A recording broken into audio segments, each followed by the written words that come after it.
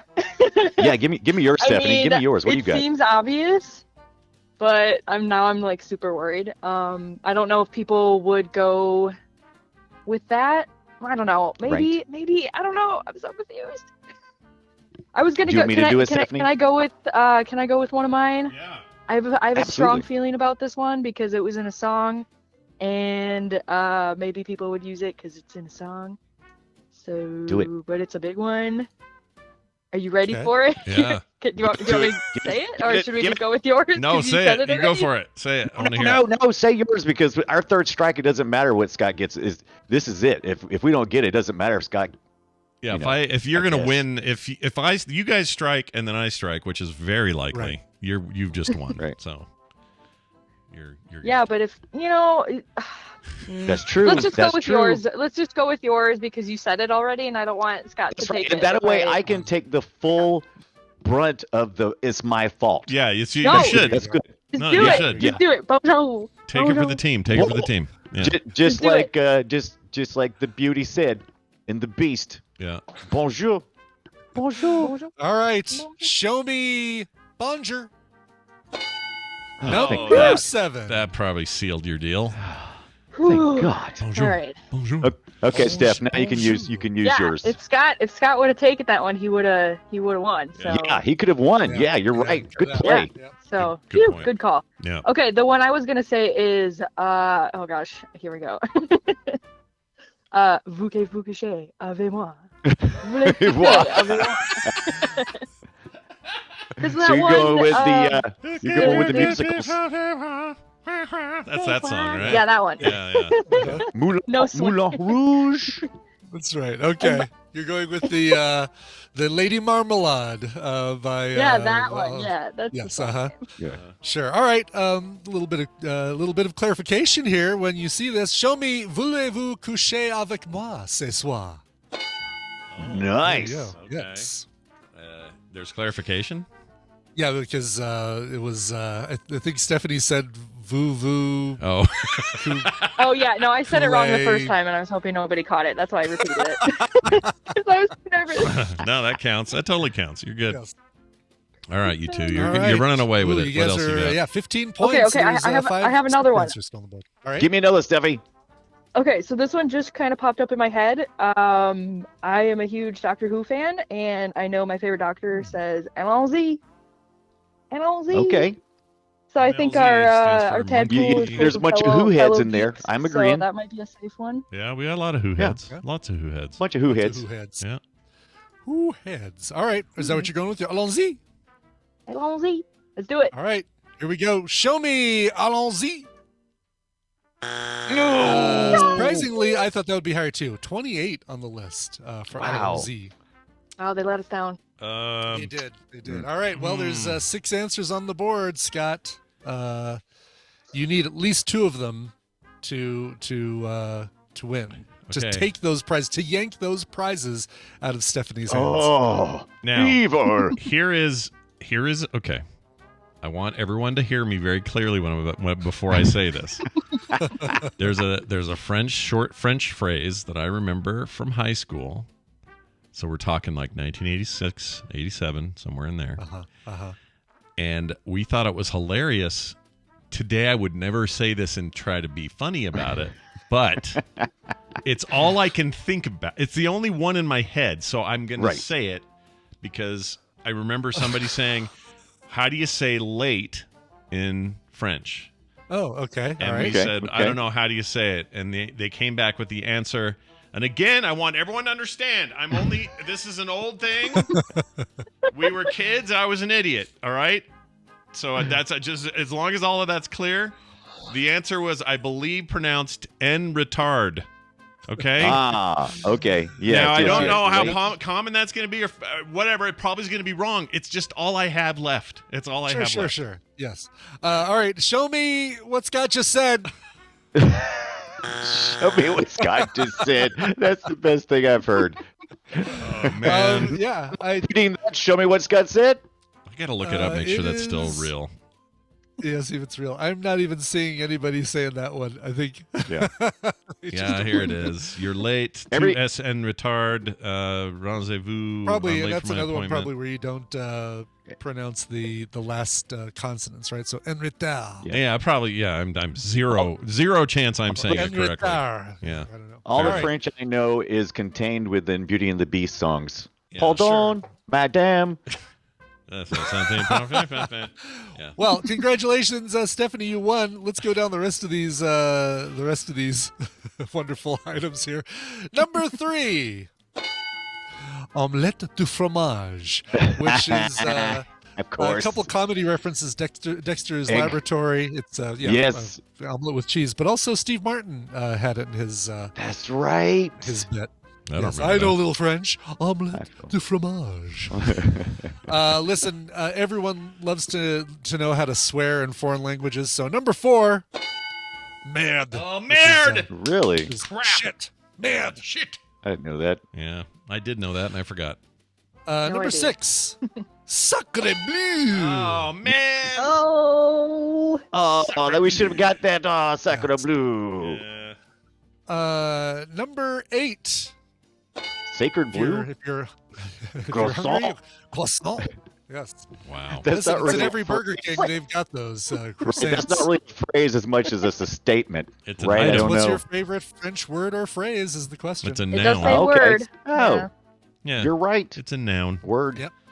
It's an item. French Kyle's word gonna to be your very mother. disappointed in me that I didn't get croissant because I say that all the time. Do you? Here's one that I'm guessing you don't say a lot. Number 9, ménage à trois. Ah, ménage à trois. That's where I thought you were going, Scott, when you started saying, all right, well, I just want to clarify that I No, don't that say this. that I wouldn't have trouble with. The other one's just very insensitive. Not Yes. nice because we were all laughing. Oh, it's like the R word. We were idiots. Anyway, whatever. Number 10 has got this certain something I just can't put my finger on. It's je ne sais quoi. Ah, man. All it would have I taken don't know is that. what. If I'd have gotten that one, I would have won. Right? You needed 2 of them. You needed 2 answers. Once it came back with them having 15, you needed 2 answers to be able to well, compete. I was screwed. Some other ones from the list: baguette, tabernacle, which I think is a Quebecois f-bomb, déjà vu, ooh la la. Someone just said, 11 people just said French fries is their favorite French Almost phrase. said Or word. French fries. Yeah. Low hanging fruit. Je ne sais pas, which is different from je ne sais quoi. It's just I don't know versus I don't know what. Merci, au revoir, comme ci comme ça, fromage. Pardon my French. S'il vous plaît. Touché. I'm surprised touché wasn't higher. that's a good one. Zoutala is another one. Anyway, pamplemousse. Pamplemousse. Is pamplemousse. that a French word? It probably is. It's a Aren't they- French word. It's grapefruit, Yeah. I think. Yeah. Oh, Grapefruit. I didn't know that. All Yep. right. Patreon. Oh, that's not one. Patreon. Patreon. All right. Well, well done, Stephanie. These games are now yours, and you need to email Brian. I know you have his address, but here it is anyway. Coverville@gmail.com, and he'll hook you up. And I think you did great today. You and Brian, certainly did better than I did. So congratulations. And I got to play the official thing. Hold on. This is for his. Here it is. This is. You know what this is? This is for Christine Fletcher because she always likes to hear it. Congratulations! You're a winner. Good job. You've won. You are the winner. And we hope that you get to play again someday and win again. Hey, Brian, well done. Good job. Oh, and, thank you. you. Listen, yesterday, I got to say out loud, we had a great time doing the Play Retro show. And the reason is you got 2 guys who really like old stuff, who love sitting around talking about the Sega Dreamcast and how it was just about the best thing Sega ever did, and sadly, the last thing they ever did in hardware. So if you want to hear all about that and the highs and lows of the Sega saga, the saga of Sega. Oh, we should have called it Sega Saga. Yeah. Ah, Sega Saga. Yeah, what were we thinking? Dadgummit. I know. Well, look, in hindsight is That's 20. why we need votes. Yeah, votes. We need votes. We should start doing titles. Have people vote on titles. Well, then they're too long and it sucks and it's hard to understand. Anyway, the point is, people should check it out. Go check out that show wherever you get your podcasts. That's Play Retro is where you can find it. It's also archived up on the YouTube channel and everything you can find at frogpants.com/playretro. Hey, Brian, anything else going on in your life that you'd like to mention? Not if you're going to hang up on me. No, okay. You're good. Tell me, what are you doing? You got stuff. You've been streaming every night. You got things. What are you doing? Streaming every night, 6 p.m. Eastern time. Come on by. Twitch.tv/Brian Dunaway. Okay, that sounds great. Nope. Okay. He really was waiting for me to hang up on him. He really was. And it's totally fine. He was right to do that. He was right to do it. Yep. All right, you guys. Well done, everybody. Now this. Good morning, everybody. In the news this morning, good morning. It's time to do some quick news brought to you by America's Next Top Podcaster. The editing challenge judging is now up. So if you want to hear how everyone did on editing, not just a bunch of rough, and I mean rough audio into a podcast, we gave them an even tougher constraint. They had to make an episode of Hammond's podcast be on the playlist, which means they already had a set of constraints built into this challenge that they had to adhere to. Find out who won and find out who went home.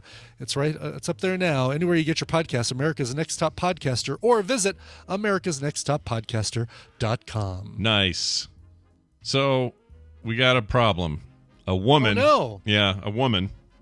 No particular. Well, she's a Texas woman, but we don't. Okay. Not a Florida woman. No, we don't have a thing for Texas women. A Texas woman was charged. Sorry, Texas women. I guess we don't have a thing for you.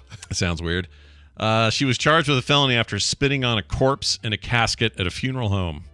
Oh, my. Oh, my gosh. Yeah. Okay. Wow. Not a fan of the deceased, I suppose. Apparently not. She was charged with a felony. I didn't know that was a felony. After spitting on a corpse at a funeral home during a viewing, according to arrest records. According to the arrest affidavit, Laurie Lynn Hines, age 51, walked into a funeral home in Tyler, Texas on November 29th, walked straight up to the casket, and then spit on the corpse.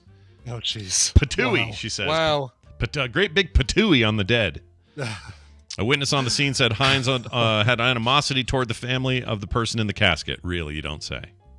Weird. Jeez. Did it take a room full of detectives? I would like to know the story. What more? Like, what, not an ex-wife or something like that just said, we don't know any. Glad you did. We don't know any other dirt on it, unfortunately. It just says that she was arrested. Came up and teabagged him. They actually got the warrant in January, but didn't arrest her until the 5th of this month. Oh, wow. I don't know what happened there. She had state jail felony abuse of a corpse. Didn't know that was a felony. That's crazy. Yeah. She posted $2,500 bond the next day, and it's all pending trial. So, yeah, don't spit on the corpse. Yeah. I feel Respect like that's for the dead. Come on. It feels like that's a little much to have that be a felony because the dead don't care. The guy laying there, he don't care if you spit on him. He's not there. He doesn't know. Yeah, although, I mean... Should it be a felony, though? A felony. Yeah, felony does seem a little bit rough, right? Like misdemeanor, I get it. Making a ruckus, what do you call that? Distracting the public peace? Disturbance. Yeah, something like that. Yeah. But like a felony? I don't know. Looking at this lady, too. Jeez. Yeah, she looks pissed. She looks like somebody who'd spit on a corpse. She does, right? She looks like a corpse spitter. If I've ever seen one. Here, check. That's the sound that I picture her making.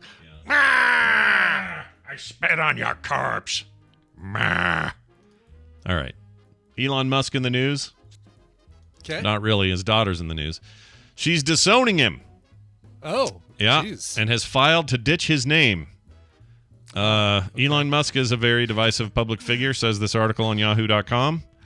Who this rarely. Isn't the one that just got named X Squared Umbrella Kumquat or something, right? No, this is one of those are his new kids. Too young to disown him yet. Yeah, these are his new kids have those math names. This is the oldest kid, I guess. I guess he's got like 10 kids or something. Oh, really? Or something like that. He's got a bunch of them spread all over the place. Everybody's been pregnant with one of his kids. Anyway. Wow. Rarely shies away from a dispute. Someone can correct me on that number. I have no idea what the total is, but it's high. Anyway, it's coming from a family member. Wow. 8? Yeah, there you go. Yeah. The Tesla founder's transgender daughter has filed court documents in Los Angeles County to change her full name, dropping Musk for good, and legally declare her gender identity.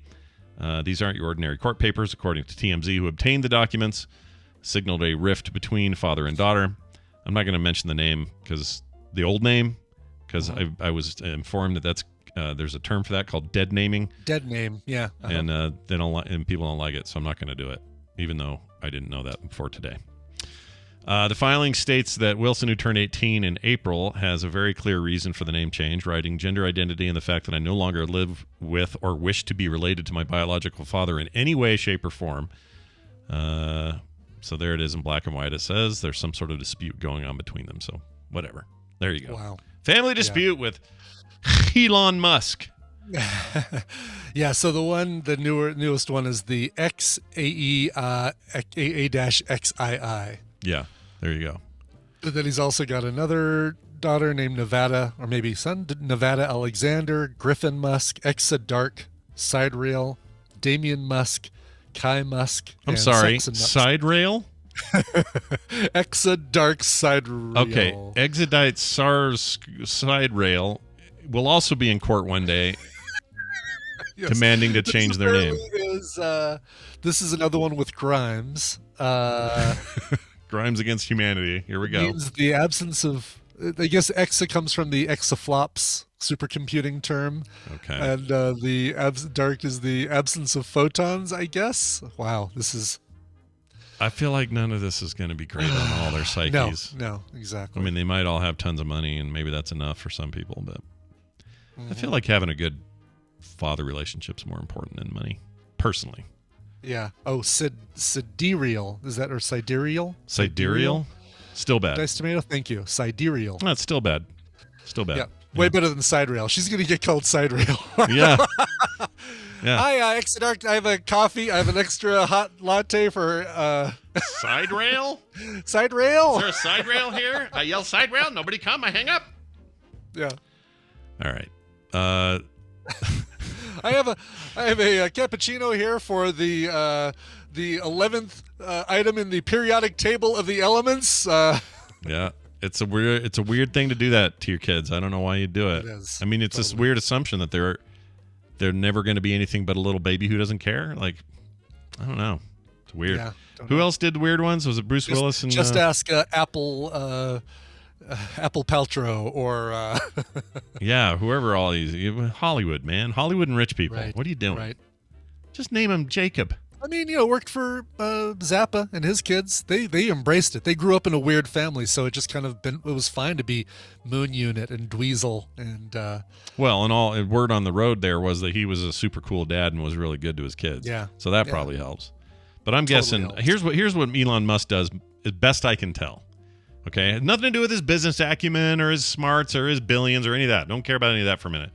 Just, I think he just walks in, deposits his seed, and leaves. Like, I don't think there's a lot else going on. I mean, you never see him with these kids.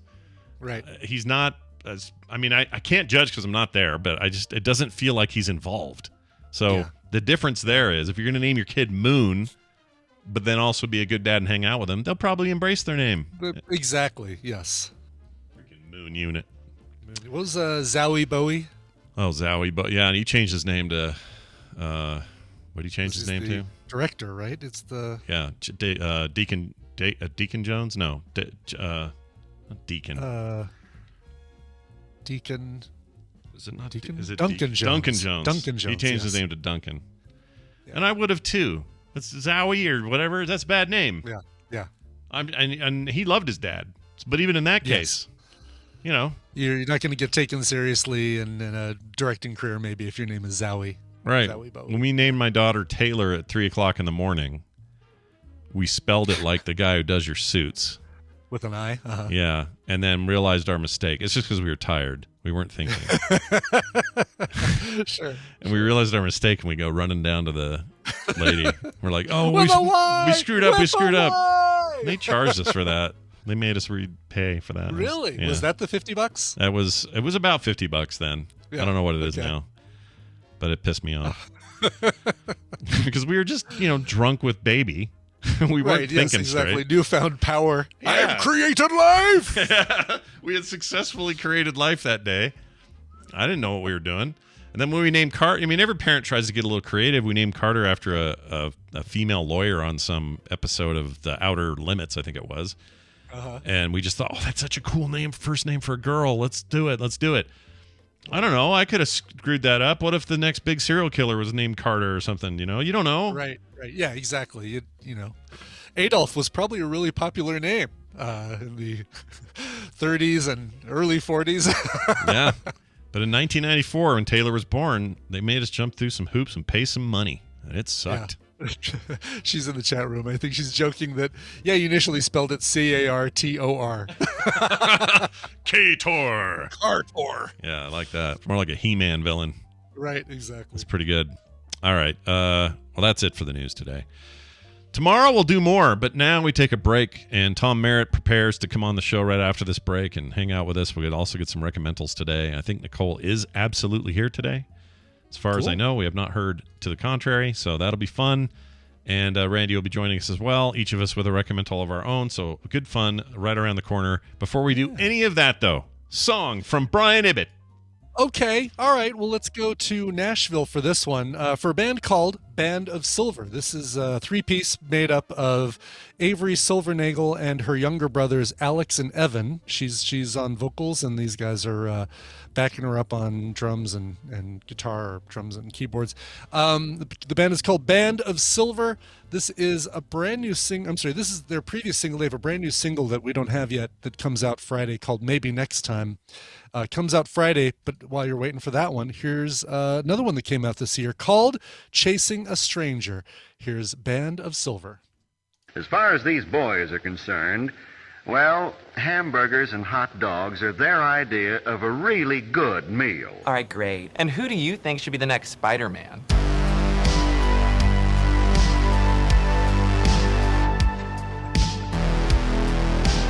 The Morning Stream, because knowing is half the battle.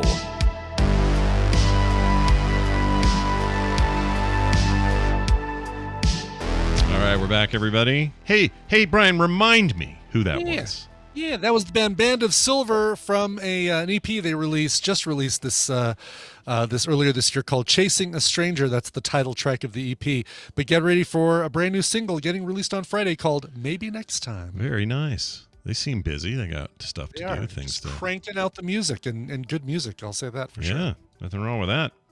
All right, we're gonna get all Merity up in here, and we're gonna play this to start it off. With the computer, as with any tool, the concept and direction must come from the man. That man is Tom Merritt, and he joins us now from Los Angeles, California, to talk about technology on this beautiful Wednesday morning. Tom, welcome back to the show. Yeah, I barely made it in, Brian and Scott, because there was the weirdest thing happened. Someone was spraying a liquid all over my neighborhood this morning. Oh my! Wherever I looked, it was just coming from the sky. Yeah, you got here we call that rain here. Are you saying? Wait a minute! I remember the song. It never rains in Southern California. Are you saying it? Are you saying it did? I would say that's not incorrect. But when it pours, man, it pours. That's great, though. You guys, it's good to get some water in the early summer, right? You guys want that? Yeah, it actually didn't even pour. It was like barely a sprinkle. Yeah. That's too bad. It was enough to wet the pavement. Well, that's good, though. No, look, it's better than but we need it. Every little drop. Right? Every drop helps, exactly. Everybody, dig out your lawns, go Zeroscape. Zeroscape. Sorry, I've now been told that I've been saying it wrong. Zeroscape. Yeah, not Zeroscape. Zeroscape. Zeroscape. Nothing. That means that there is nothing on your Zeroscaping. Well, anyway, it's good to have you here, and I'm sure some technology dropped along with that rain today. But what's going on out there? Yes, indeed. I'm glad you asked. The IKEA folks. You use the IKEA furniture ever? Sometimes. Yeah. Yeah, Brian, you got a few IKEA items there in the office. This item right here is IKEA. The shelves I have behind me are. This table I'm standing in front of is IKEA.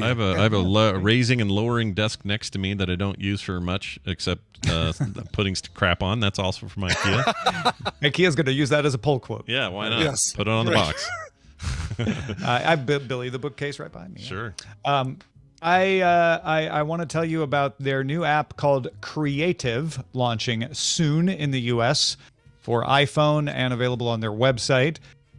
It is better than IKEA Place. IKEA stands probably already know IKEA Place, where you can take a piece of furniture, look through your camera, and then put it in your room. That is sticking around. They're not getting rid of that. But Creative actually scans your room and allows you to delete your own furniture to make room for the IKEA furniture. Really? Oh, that's cool. That's amazing. Yeah, Okay. I think I'll use, even if I'm not buying their furniture, I want to. Well, I guess the things. Play around with it. Yeah, I'm sure there's a bunch of stuff in the app that'll let me see what furniture would look best. Ooh, this is actually pretty cool. Look at this. I'm looking at some screenshots of this. Yeah, you know what? This has been my big complaint. Like when we talk about changing stuff in the basement, because we've been talking lately about what if we took the carpet out and sealed the floor and did like a cool kind of cement floor idea thing, or what if we changed the walls or did this or added these pieces of furniture. And every time I walk in there, I'm like, well, this is impossible to imagine because look at everything that's here. Yeah. And this will let me do that. That's pretty rad. That's really cool. Yeah, it's very cool. It works best on an iPhone with a LiDAR sensor. They don't have their Android app ready yet. They say that one will be coming later this summer. And if you use an iPhone that doesn't have LiDAR, an older iPhone or the web, you can still do it. It just won't have quite as much spatial detail. But with the LiDAR sensor, you just stand in your room, you point it at 5, they call them targets. I assume it's the pieces of furniture you most want to move around or get rid of. Yeah. And it looks a little tedious. Apparently, TechCrunch says it takes about 2 minutes, and it feels like a golf lesson. They're like, keep your elbows in, pivot at the wrists. But once you do that, it is really impressive because it takes that scan. You do a figure 8 thing, which people who do AR are probably familiar with that. Yeah. You upload that, and then it creates your room, and you can go and like delete some or all of your furniture so that you can make way for trying out different pieces of IKEA furniture, and of course save them to your account or put them in a shopping basket, whatever. You can share the designs with folks, like you could share it with Kim if you want to collaborate on it. They even have an interior designer service apparently at IKEA you could share it with if you want to pay for that. But yeah, it looks pretty impressive. I can't wait to try it out myself just to kind of see. Yeah, could you use this app to like take a picture of your living room and then make your couch disappear and see if your keys fell back behind them? That would be amazing. I'm gonna say no, probably not. Darn it! Can you pick up the couch, turn it upside down, and shake out all the change out? Yeah. Not easily. Not at my age. So French fry. let me ask you this question. It doesn't appear to say it here, so that's why I'll ask, and maybe none of us know this, but will it let me change paint color in the room? Can I? Not yet. That is a feature they mentioned as coming down the road. They want to be able to let you change the paint color of the walls, and they said they have some other features in the works. They've been beta testing this thing since April of last year, April 2021. So they've got lots of other features in the work to add to it as they go along.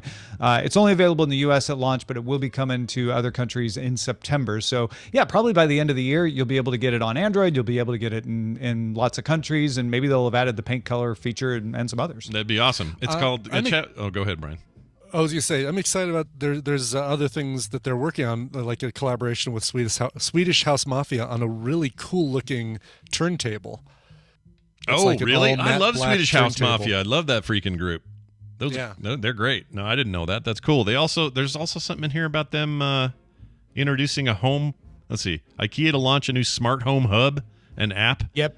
Oh wow. Yep. Okay. That's older been news, in the works but for a while. Yeah. They really are on the cutting edge of wanting to be part of the smart home. In fact, they joined the Metaverse Foundation that was announced yesterday, along with Meta, Nvidia, because they want to make IKEA metaverse friendly, so that you can go in and use IKEA items when you're building your metaverse house eventually. So they are pretty forward thinking there. Huh. Well, I don't know. I find this super interesting. I mean, it's actually also I'm finding it interesting that they're this late to the game. Is that weird? To feel that I don't way? think they're late to the game. Why do you say that? I'm curious. Well, okay, so it just seems like their focus on like modular, here's inexpensive but easy to assemble, and here's your house, and they're just the focus of that company is so like on that whatever that edge of cutting edge is of home decor. It just seems like we would have years ago heard them going, and we've got these 4 apps, and we've got this website that'll do this, and we've got a home hub and Internet of Things. We're all over it. Like, it just feels like they're a little late. I don't know why.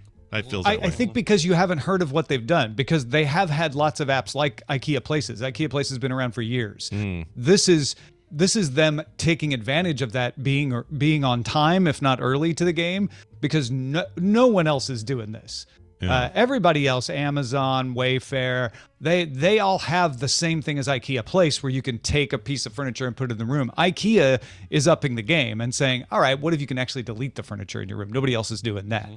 They've had smart home stuff for years. They were one of the first furniture companies to put out their own smart bulb. And I remember people kind of making fun of them, like, why is IKEA doing this? Yeah. So I feel like they're ahead of the game, but your reaction makes me think they're not good at making people aware of that. Yeah, I was just going to say, maybe it's their marketing that sucks, and they're not good at letting me know what's going on. And maybe if I was in that store more often, I would see things. Yeah. But yeah, like, it feels like this, I don't know, it feels like this stuff's new, but clearly it's not. They've been working on it for a while. Yeah, if you look into Place, you can see that creative is them trying to stay ahead of the game. At least that's the way I look at it. Well, it seems pretty cool. And I'm sorry, did you say a date for when this was hitting iOS? It's coming out now. I don't know if it's in the App Store yet, or if it'll be in the App Store by the end of the day, but they're launching it now on iOS and the web. I want to go try it. I might try it today. And if you have let's see, LiDAR's in the 11s up through 13s, right? I think I'll have to look that up. Yeah, I can't remember how far back. That sounds right off the top, but I wouldn't guarantee that off the top of my head. Yeah. Well, we'll see how it goes for them. Hopefully, pretty cool. And also, Brian put a picture of this this turntable they're collaborating on. That is so cool. It's simple, right? Like it is a box with a cylinder with a turntable sitting right on top of it that's kind of offset a little bit. Yeah. Not a lot of bells and whistles, but God, it is really, there's something just nice about the simplicity of it. Yeah, I it's just need really a new clean. turntable. Do you? There you go, Brian or Tom, right because there. The clock flig could be yours for just... I just bought one in 1982. Yeah, you just did. Yeah, and it's already showing problems. The Radio Shack I bought it at is no longer in business either. Oh no, so you can't take it back. I can't take it back. Yeah. Oh, maybe you could take it to another Radio Shack. Oh wait, sorry, I have some bad news. Actually, I say that, but the Radio Shack I bought it at is still in business. It's Will o' the Wind Hobby Shop. They survived because they weren't just a Radio Shack. So. Yeah, we have one here like that that's still got the Radio Shack name on it, but nothing inside there is what Radio Shack used to be. It's a weird deal. If you owned it before there's the whole like franchisee thing. Some of them own more than they're supposed to. It's weird, but good luck to them and all their terrible stores. All right. Good luck on that. And later today, the Daily Tech News Show happens at 2 p.m. Mountain Time. I'll be there. It's Wednesday, and I'm looking forward to talking about this and many other stories that will be there on display. Tom, anything else you want to talk about or mention? Yeah, lots, and I'll talk about it on my newsletter, folks. If you don't get enough of me on DTNS is like, I don't want to pay for something if I don't have to. I just want a free podcast I can get on my podcast app where you tell me the news. That's great. That's why I do that. If you'd like a little more of my writing, a little more detail, a little more time to digest and parse what I'm saying about news, check out my Substack. There is a free tier that gets you some of the articles for free, and then if you pay a little bit, you get more of them. So that's at TechTom, like Tech Time, but techtom.substack.com. There you go. It's Tom Merritt, everybody. Ace Detect on Twitter. Go poke him there, and we'll see you later. Please. Poke away. Poke me. Poke me. Poke. All right, there goes Tom Merritt into the night. Into the ether. Yep. All right, now we're going to see if this is going to work. Okay. It's going to be a big room full of big people here. Hold on a second. Boy, all right. This is a big collab about to happen right here. A big collab, although Nicole is not online, so I don't know what that means. We're going to find out if this works at all today. I know Randy's around. Hi, Randy. Is that Randy? Good morning stream. Oh, look, it's Randy here. Let's play a little of this while we're at it. Hey, it's nice to see you. We're adding Nicole to this call as well, and it's ringing. She's not online, so let me see here. Send her a I quick can text. I can talk. Hey, Brian. Yes, Randy. You been listening to Amyl and the Sniffers lately? I have not. Don't think I've ever listened to Amyl and the Sniffers. Okay. Have I? Let me All see right. here. You say that like, wow. Amyl and the Sniffers. Is that a like, real like, band? You know, like you just Yeah. listed Arcade Fire or the Beatles. Well, there's a reason. The reason Never the heard word of lately is important in that question. All right. Lately. Okay. Who is that? Tell us more about this The band. Australian punk band. They kind of just like came out of nowhere maybe 3-4 years ago, and they like started winning like Aussie music awards and stuff. A woman lead singer led. Her name is Amy, and Okay. they are, or she is featured heavily in the new videos for Junker Queen, the new hero coming to Overwatch. Oh, okay. So okay. Now that's They- No, I not want to hear familiar it with Amyl now. and the Sniffers at all. Do they do covers or? I think they have a couple of covers. I haven't Okay. I haven't dug that far. I've just been listening to like their most popular songs on. I never would have figured out how to spell that. So AMYL, I guess, like Yeah, you said, yeah. her name is Amy. Probably. Oh no, Amy Taylor. I was gonna say maybe her Yeah. last name is L, and she just. No. I'd No, be happy it's to. I'd be happy to share a Lyft or an Uber with Amyl, but I don't know about these sniffers. It's because you sniff amyl nitrate, man. Oh, You sniff it. Gotcha. okay. Gotcha. I see Okay. how it is now. All right. Hey, I'll check them out. You should. I like I say, it just kind of blew into my radar because of this video. Yeah.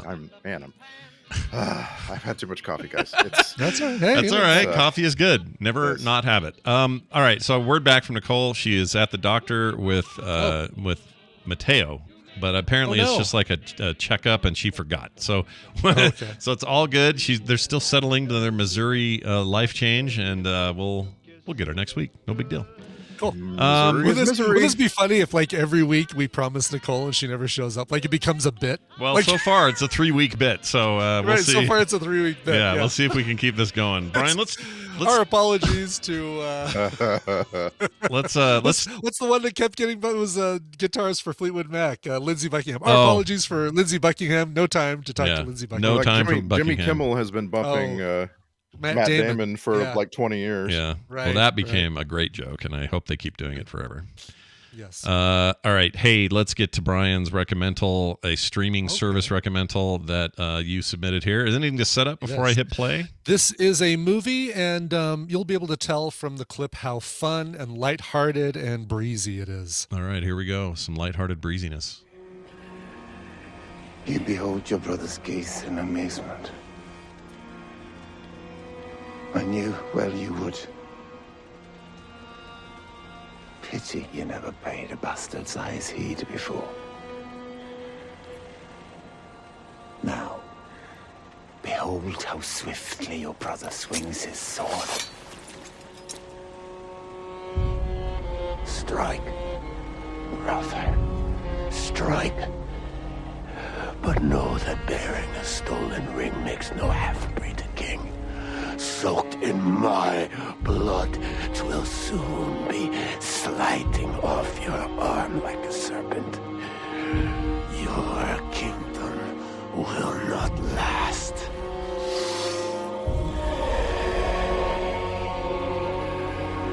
Let this misdeed haunt your living nights, till a flaming vengeance gorges on your dead. Strike.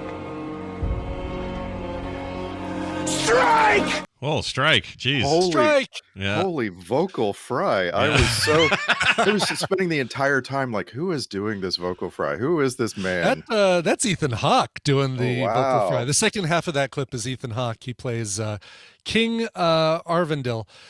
This is a movie called The Northman. Came out earlier this year. It's Vikings beating the tar out of each other. Yeah, it's the director of the Vivitch and Right, the yes, Robert Lighthouse and Eggers. all that. Yeah. And he likes the Anya Taylor-Joy, so she is back for this film as well. Yeah.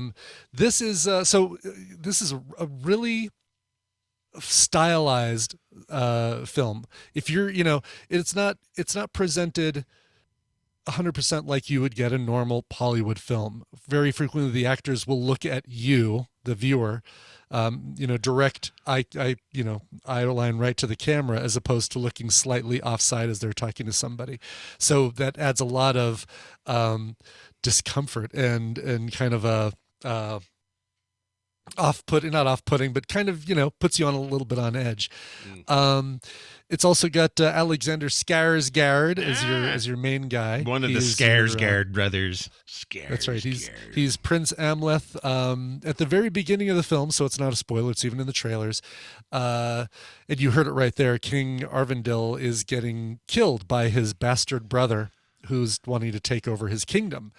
And his mom, Nicole Kidman, is also being captured by this whole thing. And so Alexander Skarsgård, the young Prince Amleth, escapes on a boat and vows that one day he'll come back, he will avenge his father's murder, he'll save his mother, and he will take back his kingdom and kill the bastard brother.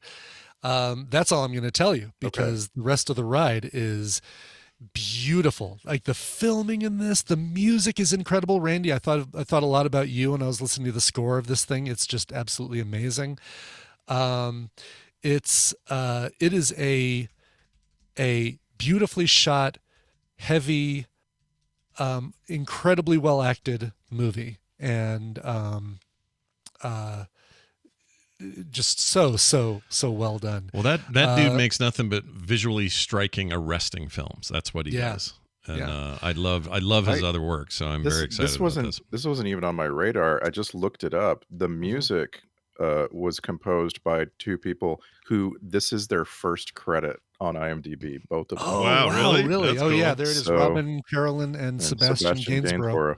And so I'm excited just for that. Like that's like, because oftentimes some of the greatest composers for film, they come out of their bedroom. Like they've just been like sitting with GarageBand, learning how to, how to compose great music. And then they get their hands on an orchestra and a film and off we go. Yeah. Claire will probably be happy to know a lot of this was shot in Northern Ireland, also filmed in Iceland, which explains why we also get a nice little cameo by Bjork. Bjork.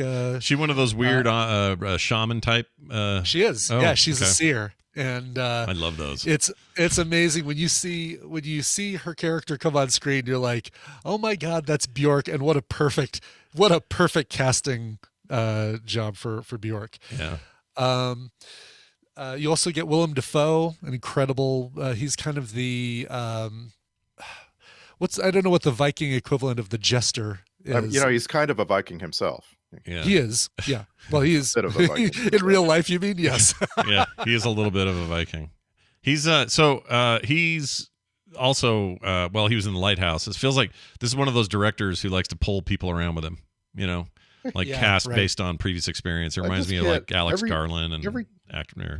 Time I look the guy up, I just can't believe that Willem Dafoe is from Appleton, Wisconsin. Because it feels like he's from another planet. Yes, it does. Yes, exactly.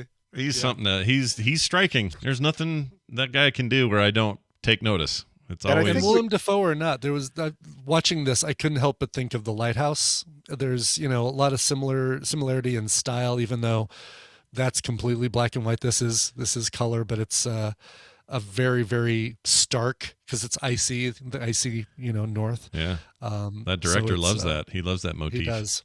Yeah. He can't get enough of it. I don't know what he's doing next, but I'm always down for. There's like this group of directors right now. He's one of them. Alex Garland's another one. I can't think of the third guy I really like. Anyway, Noah Hawley. Any of these people, they make anything, and I just get super stoked. But they all have this one thing in common. They all have very distinct styles, and they drag actors they like through all their projects. Yeah, yeah. Which is like a fun thing to watch. It's like, oh. And on Frogpants, apparently we are going to talk about everything Skarsgård ever makes because of his underwear. We are. I'm really bummed though that Florence Pugh wasn't in this because isn't she another one that he likes to work with? Isn't No, she's not been in any of his movies that I know of. Oh, why am I thinking Midsommar was his? That's another one. No, that's the other guy. Oh yeah, him and Hereditary and Midsommar. Yes. That guy, I'll watch anything he makes. Yeah. Oh my gosh, I can't wait for his next I didn't realize. Okay, Eggers did do The Lighthouse. Duh, no wonder. Okay. Yeah. Oh, red light. Right down our light. Sorry, everybody. I got to put the No. I mean, I brought up the lighthouse earlier. I didn't realize. No. That's what you're talking I about when you're earlier saying said the you brought director. certain actors through. I had earlier said he is the connection director. That you said that he brought Willem Dafoe through because of that movie. Yeah, I'd actually said the words he directed the lighthouse before, but it's Yeah, okay. It's all right. You're into it. You're flying. You're letting fly. It's okay. It's all good. We all do it. Apparently, I need to. I'm going to pour myself some more coffee and let you talk for a while. Scott, go for it. We I take I it didn't that say where this is streaming, by the way. It's on Peacock. Oh, it is. So, I thought it had to be rented. That's good to know. Nope. Yeah, if you have the, and I don't know if it's the free. You get ads at the very beginning of it, so I don't know if it's part of Freecock or if it's only the paid Peacock. Okay. Okay, I don't. You can never say that again. What, Freecock? We say it all the time. Please don't ever say it again. No. Freecock. You got to get Freecock, Randy, or buy the paid one. Freecock is the best service on the planet. You got to get it. It's kind of a redundancy. I was convinced to watch this by a different review a few days ago, and I didn't realize that. I don't ever think about Peacock, and I just went to look at it, and I was like, $20. Oh no, I'm not gonna spend $20 to follow a recommendation. I might spend $20 if, like, you know what I mean. If it's like everything everywhere at once, like if it's like that kind of recommendation where everyone I know is telling me to watch it. Yeah. But so I'm really glad that you found it free in a relatively free-ish state. Yes, exactly. So real quick on that soundtrack, does it? Yeah. It sounded great in this clip. It did. Yeah. Do you think it fit and was good? And like these new people got chops. Absolutely. Yeah. An incredible score. Like, I'm not usually. I'll notice a score if it's really bad or if it's really good. So usually, a score will scoot right past me because it's it's adequate or it's appropriate to the thing. The score in this one was so good. I'm like I had to had to bring it up as a incredible part of this. That's cool. And the Anya Taylor-Joy role, is it significant? Yeah. Is she It's very significant? Okay. She's in this quite a bit. I'm in, dude. I want to see that. She is also from another planet. She is. Is she from the same planet as Willem Dafoe? Like at least in her spaced case, out eye people. And at least in her case, she's from Florida. Like I can kind of accept that she's from Florida. That makes sense somehow. I don't know. I mean, it is sometimes a foreign planet, but I understand what you mean. I didn't know that. I always think she's from Europe or something. I don't know why I think that. It's a very European way. She just does an incredible job doing accents. Yeah.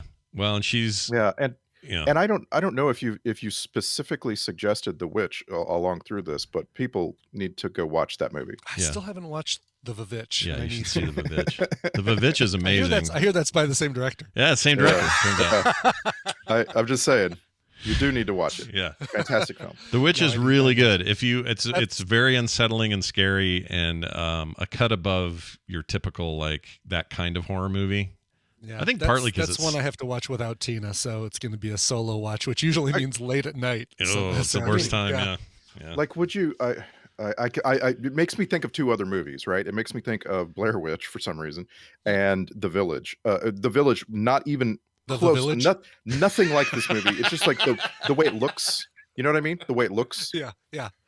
And so I was just curious, like, would you have sat and watched Blair Witch with Tina? We did watch Blair Witch. Okay. And she hated it because not hated it, but she was freaked out the entire time, scary wise. Oh, you got me with the Village. That got me. That was you should really have funny. said The Village. You need to go backwards from The Village. Yeah, the there vice you go. versa It thing. needs to be the opposite. All right. Well, that's a good recommendation. I cannot wait to see it. It's been on my list for a long time. Totally my jam. I expect you'll love it, Scott, just based on how much you like things like Gladiator and just stuff of that ilk. Yeah, I just like said vice period versa, piece. and it made me realize, oh man, there's a tadpoley feud coming. What's your favorite Latin word or phrase? Yeah. Vice. Oh, I'll No fail that one. spoilers, Randy. No Yeah. spoilers. All right. I will fail that one miserably. All right, here's mine. This is a Netflix documentary. And I will now play a clip for it. Here you go. After I found out the truth about Warren, I realized that my whole life was a lie. Everything I was told to believe or thought. I felt so betrayed and so angry. Because I loved God. I loved this prophet so much. And I said in my mind, I am never going back. That was the turning point. Once I said that in my brain, I never questioned it again. And by damn, I was not letting my children go back to that. Okay. Ooh. This is some dark business. Okay. So I'm only going to recommend Scott, this to you people. don't have to say, we know. This is all you watch. You watch dark business. I like dark business. I don't know why. I like dark business. I did watch Toy Story 2 and Bug's Life with Van over the weekend. Oh, well, there we go. Awesome. That probably was a good balance to this. It whatever was, this yeah. is. Because this was pretty dour. So it's a documentary on Netflix. I think it's very well done. It's extremely well done documentary. Netflix tends to have some of these. They have some garbage too, but they have some pretty good docs. This one is called Keep Sweet, Pray and Obey. Okay. And it is all about Warren Jeffs and the fundamentalist cult, basically, that he ran. It was a split off from the Mormon church from years ago. That we're like, no, we're keeping polygamy. We like it. It's good. We like all these wives or whatever. Oh, wow. Okay. So it's them and their whole story. Now, if you don't know the story of Warren Jeffs, the guy's currently serving a 100-year prison sentence in Texas for a bunch of horrible crimes that I won't name by. Mostly statutory rape. Mostly. Well, I wouldn't even call. I need to look at the exact charges, but it's understating it to call it statutory rape. It is some of the worst. I'm just saying what sticks and puts you in prison forever. Right, exactly. That particular charge. Yeah, and Texas has some real strong laws on this stuff, so that's why they got him real hard over there. He was on trial in Utah as well, and there were charges pending in Arizona. There's this whole thing about Utah, Arizona, and Texas. Texas mainly because that's where they kind of ended up. It was where their secret compound was, and boy, is this thing frustrating because there are a bunch of really nice people who think they're doing the right thing by following this dude, and he is a legit psycho, like legitimately a horrible, horrible, horrible human being. But right out of the gate, I want to know, does this include him speaking honestly? What do you mean?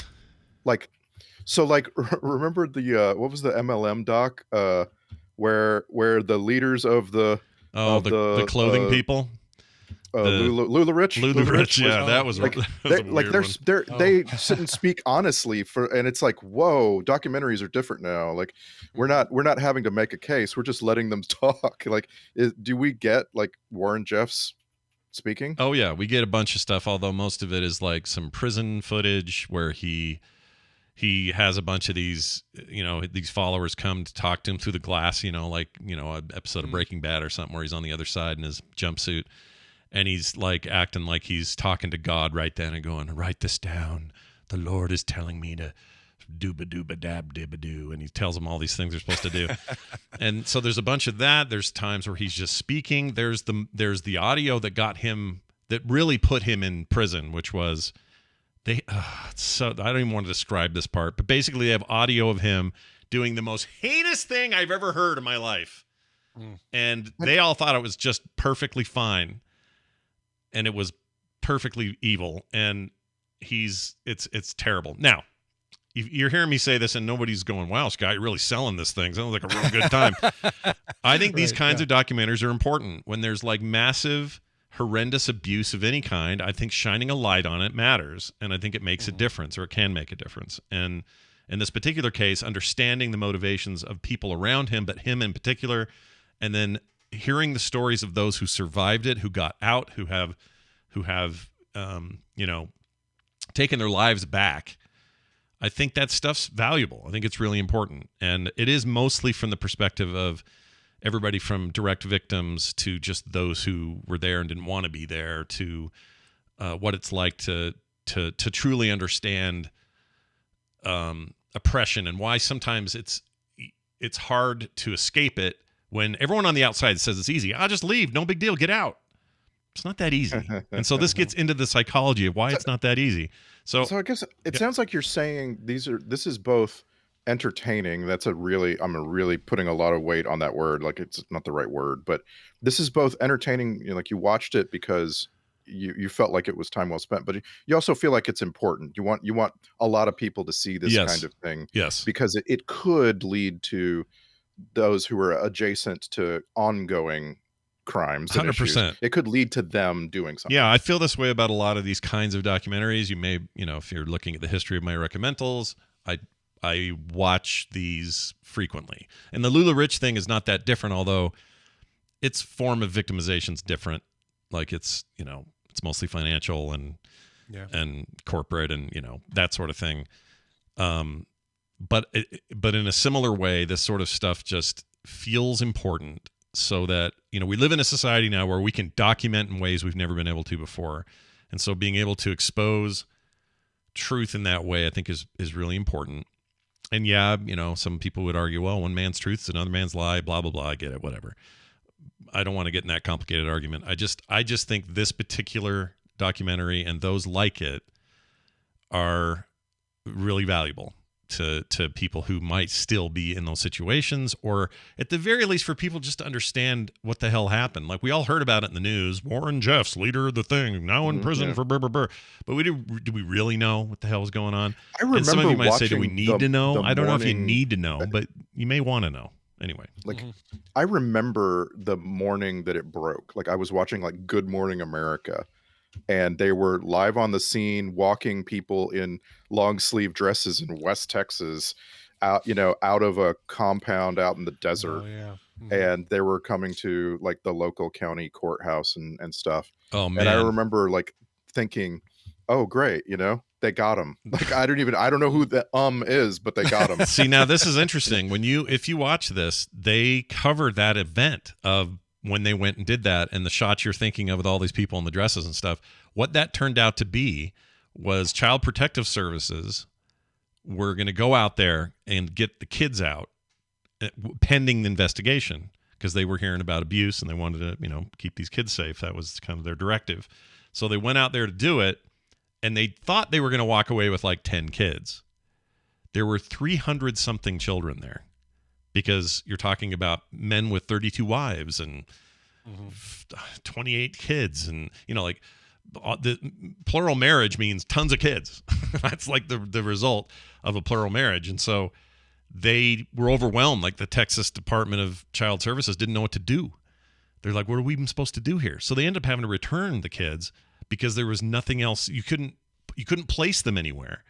They weren't set up to handle it. So there's a lot of complication there, and you kind of get into like some of what could the government do to better handle these sorts of things when they come up, and all this sort of thing.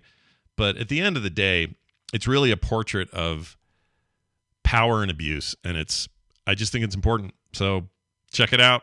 It's called Keep Sweet and Pray and Obey, and it's on Netflix, and it's, I want to say, 4 episodes, pretty quick watch, doesn't overstay its welcome. And I'm sorry, I didn't get an answer to my first question, which is this a documentary, or is this a bunch of actors reenact, or like actors saying? No actors. People. All real people. It's a documentary. It's nothing but people being interviewed who were there, people who were involved, archival footage of Warren Jeffs and other people saying shit. Like, it's people. Okay. Yeah. It's a true documentary. It's not like reenactments of any kind. I'm not saying that's bad. It's you can go either way, right? Well, I'm saying it's good. Reenactments usually drive me crazy. I can't stand those usually. Okay. Usually those are like, today on America's Most Wanted. I don't know. Sometimes they're spectacular, dude. Sometimes it's bad. All right, Randy, I got a clip here for you. I have no idea, because I've forgotten what you're watching. So any setup? Just a movie that I saw the night it came out a few years ago. It is on streaming right now, and I feel like we kind of missed a boat here, and I want to talk people into watching this, because it's a really good movie. It's not just what you think it is. If you haven't seen this movie, this is not just what you think it is. This is a really good movie. This little clip here, and I couldn't figure out what clip to pull, so I just pulled a kind of random thing. This clip here is so the movie is about some middle schoolers, and they're coming together over the summer. It's a bunch of boys that are sort of like, the movie portrays them as all being oppressed, like they're nerds, they're geeks, they're finding their way together, and a girl who is also mistreated by her classmates, has kind of begun to hang out with these boys. And one of the boys is talking to the girl. Okay, here we go. It's not true, you know, what they say about me. I was only ever kissed by one guy. It's a long time ago. It's a nice kiss, though. January Embers. What was that in the play? No, the poem. Oh, I don't really know much poetry. Oh, I was just...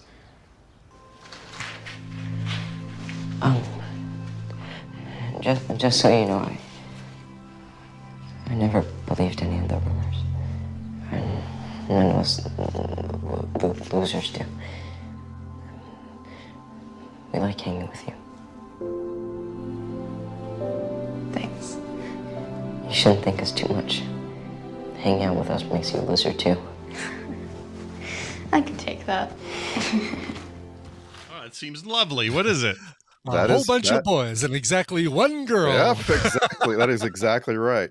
That is it. That is the first of 2 movies based on the Stephen King book It.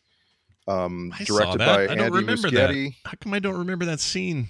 That's weird. It's so this is why I'm recommending it.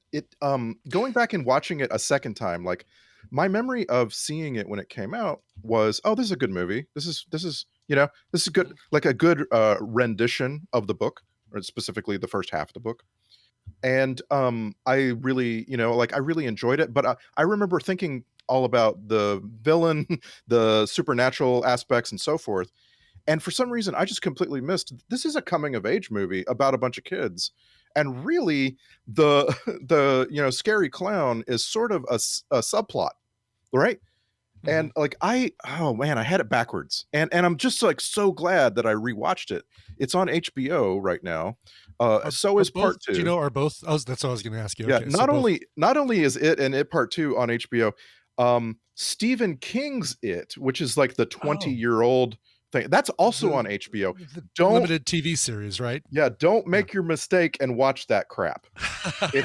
Stephen King's It is not good. Oh, it's got John Boy in it, though. I know. And it's got Dr. Frankenfurter too. Hey, but this one's got Finn Wolfhard from Stranger Things. That's true. Right. Yeah.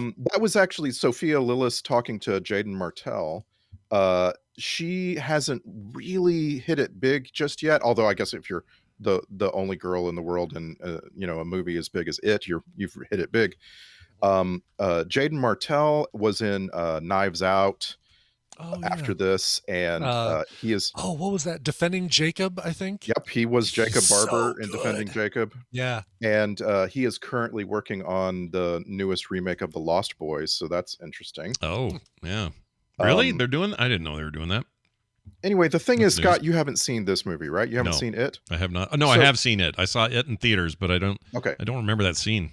Okay, I know, because I'm telling you, like, maybe you were like, I don't know if it does something to your brain when you're watching this for the first time, but it really, I was really amazed at how much of this movie is a Steven Spielberg middle schoolers coming of age movie. It is so much about these kids finding each other and all of their different idiosyncrasies and tics and so on, and like, just like the glory of summertime when you're in a crew of kids running around out in public, Doesn't I can't think of his name all of a sudden. Barry. Bill Hader? Bill Hader. Isn't he play old? He plays the old version of Finn Wolfhard. Yeah, he does. Yep. Yeah. In chapter 2, yeah. Yeah. And that movie doesn't really cut it for me. The second one? Probably because this movie, the first part, has a lot of story to tell, and it gives you a conclusion. You have a beginning, middle, and end. And then like the second part is like, and then 20 years later, the same thing. And you're like, no, you just finished, Yeah. That so maybe sounds great. if you put some time between them, maybe if you watch part 1 and then watch part 2 later. Yeah, I haven't not seen 2, so I probably ought to do that just for closure. But yeah, I remember at the time hearing part 1 was really great. I knew part 1 was good, but also the reviews were better, and then the reviews for 2 weren't that great. Not as good. I still liked it, but yeah, it definitely wasn't as good as part 1. That's a bummer. Andy Muschietti, if that name is slightly ringing a bell, these movies really put him on the map, and then he got the job as the director of The Flash. That is still coming. The Flash movie, yeah. That's a boy. Talk about a fraught situation. Yeah, every 3 minutes at Ezra Miller's, or not Ezra Miller, Ezra. Yes, Ezra Miller. Ezra Miller, is that his name? He's the Flash. He keeps doing stupid stuff in public. I know, exactly. Let's see if he ever makes it to be the Flash. If he keeps. Yeah. Like I said, you got to feel sorry for Andy Muschietti if this film somehow gets just put on a shelf somewhere and never released, because the guy's. It demonstrates the guy's a really good director. He's really. Like getting these performances out of teenagers is always impressive. I think it's hilarious that both of you recommended movies today that had a Skarsgård brother in it. Just the It clown, and then your main dude in the Northman. Couldn't be more polar opposites. Yeah, and if you need convincing to watch it on horror level, Bill Skarsgård is incredible. Freaky as hell.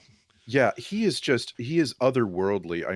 I said that about other people earlier in the show, but seriously, he's transformative. There's nothing like it. Yeah, I don't even know. Do you think they'll ever do a movie where it's those two brothers, or all the prominent brothers, and then the dad who's in MCU and a million other things, played what's his name in Dune, big nasty oily guy.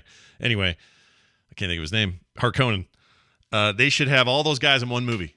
Let's get a whole thing. Like back when the Jeff and Bo Bridges were in that one thing together. Let's do that with the Skarsgårds. Isn't he the brother of Peter Sarsgaard? No, he's a Skarsgård. Different yes, Skarsgård. Okay. Yes, and we're talking about the sons of Stellan Skarsgård. Yeah, Stellan. He's awesome, dude. Just imagine their home movies, right? Like they're like. Yeah, no kidding. Right? They all dress up as minions and I don't know. I don't know what they do in their home movies. I don't know what they do. I don't either, but I like that you've assigned them the Minions costumes. That's great. Because it would be funny. You can go buy that costume and get all the Skarsgårds in one. That's good. All right. Well, these are all fine recommendations, I think, and the world would be better by watching them all. So, very diverse list today. Nobody did anything close to each other. This is great. No. So check it out if you want to find postings of this. Brian puts these up on an awesome little website called quicktms.li. They're already there even. Yeah. Yep. So go check those out. And, of course, Randy smears them all over the place with his Twitter account. And Discord. And you can't miss them. No. They're everywhere. It's impossible. Yeah. Randy Deluxe, all those places. We're going to watch an episode of Baywatch on Film Sack, guys. I'm so excited. While Brian's out riding, making good work done for fighting MS, we're gonna watch. Right. We're gonna watch that. It'll be weird because you'll hear my voice as I'm watching it. I won't be able to explain why that's possible. Why you're hearing me talk about Baywatch while I'm out riding, but. Yeah, you think that the 75 miles is impressive. Try doing it while you do an episode of watching Film Sack. One episode of Baywatch, that was the difficult task. Yeah, this is a big deal. What I can't stop thinking about is, so we chose this episode of Baywatch because it's super early in the series. It's like the third episode ever of Baywatch. And you do that so that if we later in our future decide to watch more episodes of Baywatch, right, we can have some sort of continuity. Like we'll watch one that came after this. And I just love that. I love that thinking because it's like, who in their right mind would put themselves through this multiple times? Yeah. Why would you? Well, anyway, that's happening this weekend. Check it out. Baywatch. Hasselhoff at his best, at his prime, some might say. Shut up, Knight Rider fans. I know. I love the Hoff. The Hoff is great. Anyway, it's a good time and real stupid, and we had a great laugh. So check that out this weekend, and we'll be back with a regular one next week. And, of course, more Recommentals next Wednesday. Randy, thanks for hanging out with us, man. Anything else you want to say? Let's see. Bye. All right. I got him. All right. Hey, you guys, check it out. It's the end of the show. And what do we do at the end of the show? Well, we read a quick email. That's what we do. Hey, Sulu and Bortus. What's Bortus? Is that a Trek character? That's a character from the Orville. Oh, I gotta watch the Orville, dude. Yeah. Your original recommendal. Maybe not, but right. maybe and then not. Randy did the new series last week. Yes, he did. Enough people are telling me it's time I got off the can or took a poo or however the old shit or get off the pot. There you go. Yes. That's what I meant to say. He says, I'm pretty sure you both have Paramount Plus, as do I.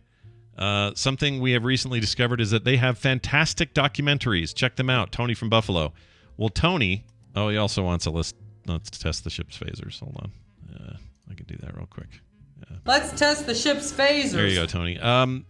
I'd love a recommendation in specifics, though. I don't know which ones exactly. he means. It's like, all right, well, thank you for that start. There is something called Console Wars, but that wasn't originally Paramount Plus. No, but I've always wanted to see it and never have. I should check that out. 76 Days, Ascension, American Teen, Mighty Trains. Yeah, I'd love some recommendations for actual, for the ones we should check out. Please do. That would be wonderful. Oh, look at this. Yeah, this is 2020's Console Wars. I heard about it, didn't see it, want to see it. Oh, I'm surprised. Yeah, wow. Because it's the whole thing. It was 1990. Sega started a gaming company. Started what? Gaming Co., whatever that means. Assembling a team to take on Nintendo, the world's greatest video game company. A make-or-break conflict, pit brother against brother, Sonic against Mario, and American capitalism against Japanese tradition. See, did I sell you on it? You're going to watch it now? You did. Oh, I think I might have already watched it. Maybe not. Maybe all this I'm thinking is the games that made us or some other thing that I watched now that I think about it. Oh, that game. The Netflix one was good. That was High Score, was it? That was good. That was good. Yep. All right. Well, I'm going to have to watch all this shit. Anyway, thank you for that, Tony from Buffalo. Tony? I'll check it out. In the meantime, hey, folks at home, we need your help. Patreon.com/TMS is the place you can give it. So if you're not a patron already, go look at the reasons why to become one and sign up. It's easy, it's cheap, and it helps support your favorite podcast. That's patreon.com/TMS. Everything else is at frogpants.com/TMS, except for the song Brian's about to play, and then it will be there. So, Brian, what is it? Right. Well, and like I said, we're less than a month away from less than a week. No, more than a week away from the end of the month. Hello. So now's a great time to jump on Patreon and make a donation or a pledge or whatever you a contribution. There to you the go. Cause. All of those words work. That's perfect. Any of those things. Hey, Jeremiah wrote in and said, I've been listening for a decade and I've been a lurker with you and Scott on Twitch. I'm finally financially stable enough to participate. You guys helped me through tough times when I was homeless and had to go to the library to download your show. Jeez. Holy cow, Jeremiah. Wow. That blows my mind. That was years ago, and you never knew how much your consistency helped me. Years later, I can admit it. Just saying, thanks for always being there. Signed, Jeremiah.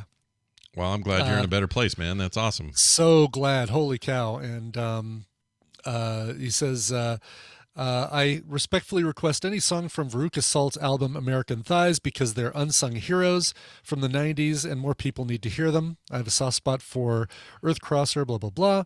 Or it might be better if you let the listeners in the shallow end first. If you do this on the show, I'll become a patron if that makes a difference. Dude, only if you can afford it. It sounds like you pulled yourself out from really, really tough times. And listen, if you make sure you're taken care of before you support us. We do want you people to support us, but hopefully you're able to take care of yourself before you do that. Absolutely. All right. So Veruca Salt. Yeah, if you're not familiar with Veruca Salt, they are an amazing band. Took their name, of course, from the character from Willy Wonka and the Chocolate Factory, or the character, I guess, from Charlie and the Chocolate Factory that became both movies. Formed by Nina Gordon, who put out an incredible solo album and has an amazing single where she covers, not Boys in the Hood. It's a really foul-mouthed song, and hearing her sweet voice covering this horribly foul-mouthed song. Nina Gordon's amazing. She's a hell of a singer and a guitarist performer. One of the songs from that Veruca Salt album, American Thighs from 1994, was a hit single. It was a single that a lot of people might remember called Seether. And indeed, what's that? I was just singing Seether. Keep going. That's right. And it was actually, I can't remember if it was if it inspired the band to name themselves Seether, or if they named the song Seether after the band, or whatever the case is. So is even bigger treat when the band Seether named themselves after the song. Let's hear a cover of it that they recorded. They included this on their greatest hits album, Seether, 2002 to 2013. This is actually a cover of Seether by the band Seether from 2013. That's amazing. All right, we'll be back tomorrow. Come back then. We'll see you then. This show is part of the Frog Pants Network. Frog Pants Network. Get more shows like this at frogpants.com. What am I, your dentist? Come on, Joyce, be serious. I'll be serious.